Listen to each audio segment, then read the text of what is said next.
Well, Specialised Rescue is there on a whole lot of fronts. We're a complete voluntary unit, and we offer our services to all the guys in need, whether it be assisting to help launch in the correct manner, whether it be helping to assist you to put safety measures in place, to help you to gain confidence, to do the launching, to do the beaching, and also to prepare the guys for any type of emergency situation that they might have. With your craft going halfway through, you've sucked in a bit of sand, overheating, failing. In all those type of situations, you have a bit of a panic that sometimes comes over the skipper. Our task is here to eliminate that type of panic, put the skipper in the right mind, so if he does experience those things, he can go back and say, yes, I learned how to do this, I know how to deal with it. It's also like on a beaching, a jet ski as well. We briefed the guys and we showed them demonstrations that if your jet ski does cut out, you can actually surf your jet ski into a safe manner where you can be assisted. So all of those positions are accounted for. Our secondary function is we're available if any of the craft has any offshore issues.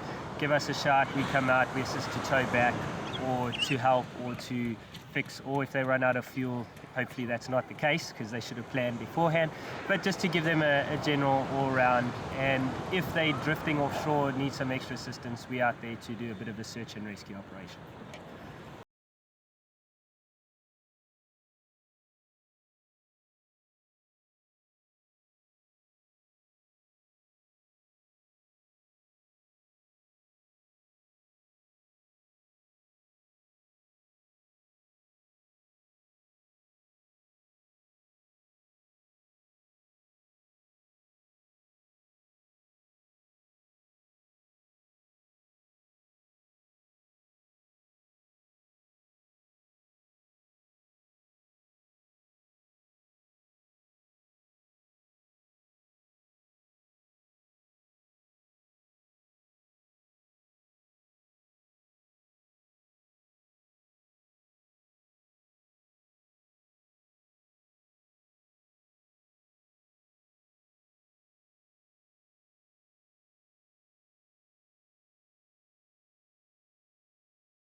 We've got a really tricky shore break over here. So what happens is it all looks nice and calm and we've got a very quick suck up.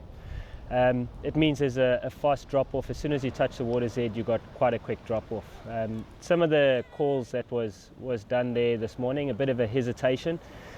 On those type of parts, when you have this type of condition, there's no chance for hesitation. If you're committed and you start moving, you follow through.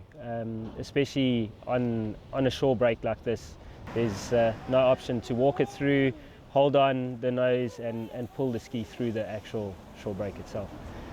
Second launch, we had a bit of a want to stop and chat. It should have been get on and go. Once you're out the shore break, you've got nice lull there that you could have hung around, screamed some commands back if you needed anything else. Other than that, rest of the craft was pretty good. Very important to have a crew, especially when it comes to pushing in bad surf or big shore breaks. You have to have a crew that you know is not going to leave you in the lurch, run away when their ankles get wet, or at the first sight of them being swamped by a wave, them running away. That craft needs to be held completely straight into that wave. Once the wave has passed, then your crew can continue with the pushing. Once they're in and you're clear to go, they need to back off. So it's very important that your crew is dedicated to you being the skipper launching, that they're dedicated to your commands, and they're not going to flail and leave until you give the correct commands for them to leave and let go, or to step back and clear the craft. In this type of scenario, or in any type of launching environment, it's very important that the skipper remains in control of everything. The skipper needs to be utmost certain that he's making the correct call. So there shouldn't be any type of force being put by any of the people standing watching, or any of his crew saying to him, go now, go now, go now. He needs to sit and make the correct decision. Even if he takes a little bit longer before he pushes his craft closer down to the water, it's important that he actually stops, monitors the wave action, does his counting between his waves, has a look at what the suction's doing, what the shore break's doing, if there's any inshore current right in the shore break, what it's doing. So as soon as he puts his craft in, he can brief his pushers before they actually get down to there as to what they need to expect, how he wants them to position the craft and hold the craft to take the waves in a safe angle, so that when he's on and ready to go, everything is all clear. It's very important. That's why we encourage to have actual launching workshops at different launch sites specifically. So if the pushers or the skippers themselves haven't had any introduction to that launch site, they can actually go and have a day with people that launch there every day, as well as the people that know the area, just to assist and to help them with the various conditions, to get to know it a bit better, so that they get more confidence to launch and make better decisions when they're actually launching or beaching at those particular launch sites. We brief the guys when we run the workshop to actually stand, monitor. We have guys with them, standing with them, and we put them in a position where they need to actually do the call. They need to count the waves. If they're unsure, we're there for them to ask the question, to help and to guide them. So we make sure that the workshops are run nice and you know, easy friendly, meaning there's no pressure on the guys at any stage. We want them to be 100% confident. So we give them the guidance, we teach them a bit about how to count between the waves, to watch for the sets when the sets are coming through, to make sure that when they count the sets, they don't misinterpret the back line and the shore break conditions. You know, sometimes when it's nice and clear at the back line, you have a shore break that's standing on its head. So we make sure that they learn to count and monitor. So once they've counted their back line, they know they've got so much time, and then their shore break will drop off, and using those to launch, to gain the confidence.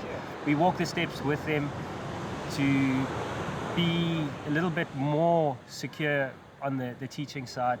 We use a competent crew to do the first couple of steps with them, and then we substitute on each launch one of the competent crew with somebody that hasn't done it before, just to get them the feel, and we swap their positions. Being a pusher is very important. You can't help to pull the craft down to the water, push it through the waves, and then as soon as the first wave goes, let the craft go. You need to make sure that you're holding that craft 100%. Any type of deviation when you're holding that craft in the shore break will turn it sideways, and that's where we have the problems. Once your craft is sideways in the shore break, it's going to barrel, roll up the beach, people get injured, people get hurt.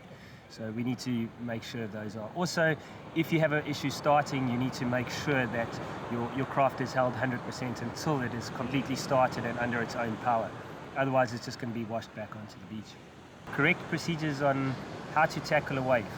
A lot of people think when you're busy on your way out, jet ski, full throttle, hit every wave, ramp over it, go all the way out. That's not necessarily the case.